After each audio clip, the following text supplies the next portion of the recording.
খোজাই চক্ৰ বিষয়া মহোদয়, আপোনাৰ কাৰ্যালয়ত সোমাইছে এবাৰ মাটি বিক্ৰী কৰিও অন্য উপায়েৰে বিভ্ৰান্ত কৰি এবাৰ ক্ৰেতাক ভয় ভাবুকি খুৱাই ব্লেকমেইল। উল্লেখযোগ্য যে প্ৰদীপ কুমাৰ চৌহান নামৰ লোকজনে খোজাই ৰামপুৰৰ লালবিহাৰী গুপ্তাৰ পৰা 1 বছৰ পূৰ্বে দাগ নং 621 পাট্টা নং 278 1 বিঘা 3 কঠা 10 লোচা ভূমি ক্ৰয় কৰিছিল। তাৰো পঞ্জীয়ন দিলে লালবিহাৰী গুপ্তাই। পঞ্জীয়ন দিয়াৰ পিছতো একাংশ দালাল প্ৰকৃতিৰ দুষ্ট চক্ৰ পৰামৰ্শ লৈ লালবিহাৰী গুপ্তাই প্ৰদীপ কুমাৰ চৌহানক মানসিক হাৰাশাস্তিৰ লগতে আইনৰ ভয় দেখুৱাই টকা সৰলোটৰ পৰিকল্পনা ৰচিছে। উল্লেখ্য যে খোজাই চক্ৰ বিষয়াৰ কাৰ্যালয়ত চলিছে দালাল ৰাজ। ঊৰ্ধ্বতম কৰ্তৃপক্ষই দেখিও নেদেখাৰ ভাওজুৰি সাধাৰণ ৰাইজক হাৰাশাস্তি দিছে। উল্লেখ্য যে প্ৰদীপ কুমাৰ চৌহানে এবছৰ আগতে ক্ৰয় কৰা মাটিৰ সকলো নথি পত্ৰৰ লগতে লেনদেন সম্পূৰ্ণ হোৱাৰ পিছত আজি আকৌ জুলুঙাৰ মেকুৰীয়ে কেনেকৈ সাৰ পালে, এয়া লাখটকীয়া প্ৰশ্ন। উপায়ন্তৰ হৈ প্ৰদীপ চৌহানে সংবাদমেল আয়োজন কৰি সকলো নথি পত্ৰ সদৰি কৰি উচিত বিচাৰৰ দাবী উত্থাপন কৰে। খোজাইৰ পৰা সুজল দাসৰ ৰিপৰ্ট।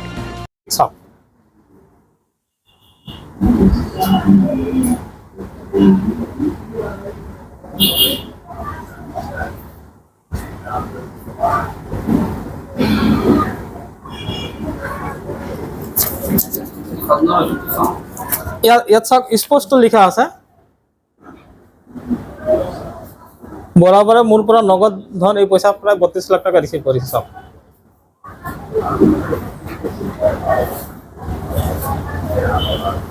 নগদ চেক নম্বৰ যদি থাকিলে ইয়াত চেক নম্বৰটো মেনশ্যন থাকিলে হয়, ইমান নম্বৰ চেক।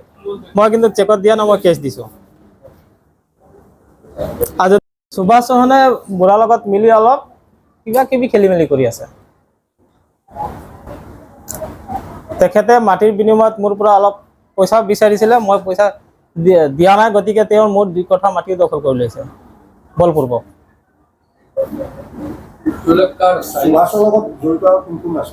সুভাষৰ লগত আপোনাৰ জিতু তিৱাৰী আছে, আমাৰ নাৰায়ণ গুপ্তাও আছে আৰু অজয় প্ৰসাদ আছে। এই 4জন আছে জড়িত। আপোনালোকে ফিল্ডত গৈ চাব পাৰিব, তেওঁলোকে মোৰ 2 কঠা মাটি দখল কৰি মোৰ জেওৰা লগাই মোৰে মাটি সিহঁতে দখল কৰিছে।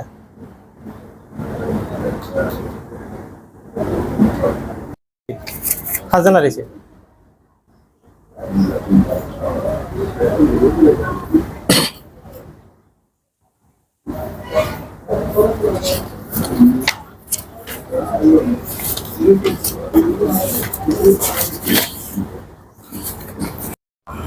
সুভাষ আৰু জিতু তিৱাৰী পাট্টাদাৰো নহয়।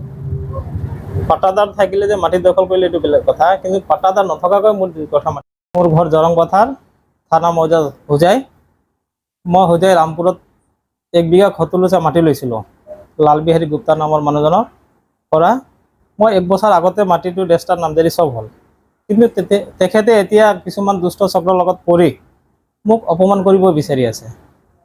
বিভিন্ন জেগাত গাই ফুৰিছে মানুহজনে, মই পইচা পোৱা নাই, কিন্তু মই বৰং পইচা পাতি তেওঁ সম্পূৰ্ণ আদায় দিলোঁ। তাৰপিছত মোক থানাত এজাহাৰ দিছে তেখেতে। আৰু কিছুমান জেগাত হয়তো মিডিয়াৰ চেনেলতো তেখেতে মোক অপমান কৰিব বিচাৰি আছে। এইটোৰ পৰা মই আহত হৈছোঁ, গতিকে আজি প্ৰেছ মিট দিবলগীয়া হৈছে।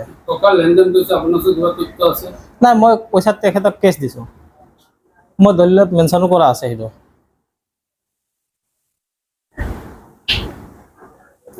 আৰু মই এইটোৱে ক'ম, প্ৰশাসনীয় ফালৰ পৰা এইটো তদন্ত কৰক, সত্য কি মিছা কি, যদি তদন্ত কৰিলে সকলো কথা ওলাই যাব।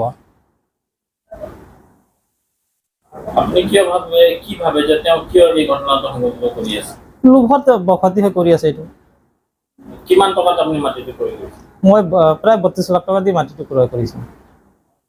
32 লাখ টকা আপুনি এক লগত দিছিলে নে কেনেকৈ দিছিলে? নাই, ষ্টেপ বাই ষ্টেপ দিছিলোঁ, এক লগত দিয়া নাই। আছে আছে আছে আছে মই তথ্য পাতি চব আপোনাক দেখুৱাব পাৰিম। মাটিটোৰ টুকুৰা কোনটো ক'ত আছে? মাটিটোৰ স্থান হৈছে হোজাই ৰামপুৰ, पट्टा नंबर 278 है और दाग नंबर 621 है। दागर लाहितली श्रेणी है और माटिर काली है 1 बिघा 3 कठा 10 लोचा। দাদা মাটিৰ পৰিমাণ কিমান? 1 বিঘা 3 কঠা 10 হাজাৰ।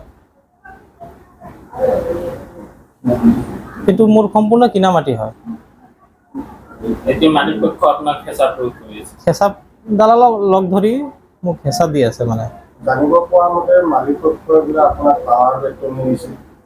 দিছিলে এসময়ত, ঠিক আছে, কিন্তু তেখেতে পাৱাৰ টেন দিছিলে যদিও কিন্তু মাটিটো আমি সময়মতে বেচিব পৰা নাই, গতিকে তেওঁ মোক ৰেষ্টাৰ্ট দিলে, আকৌ বেছি দিলে মোকে, বেলেগক বেচা নাই, মোকে বেছি দিলে। মানে কিছুমান মানুহে মোক বদনাম কৰিব বিচাৰিছে, যিটো মই বেআইনী কোনো ধৰণৰ কাম কৰা নাই। আপুনি কি কাম কৰে?